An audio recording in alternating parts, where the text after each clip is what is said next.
Yan, nag-try tayo paggawa ng mustard kalan. Okay nga. Makakatipid ka nga rito. Ayan, lakas ng apoy, oh. Oh. Yan ang kanyang blower.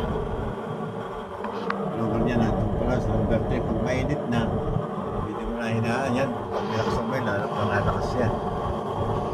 Tapos pagka medyo nahina na yung apoy, dadagdag ka lang ng langis.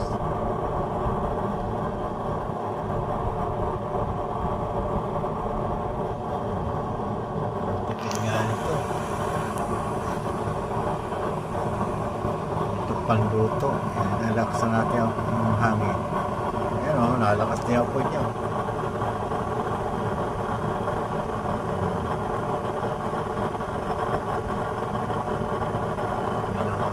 Maganda ang paglutuan nito. Makakatipid ka nga rito.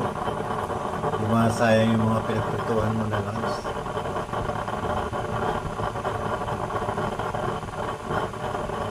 Maganda nga ito para pag gusto mo matipid sa gatong kanin na rin ngayon ang kaso.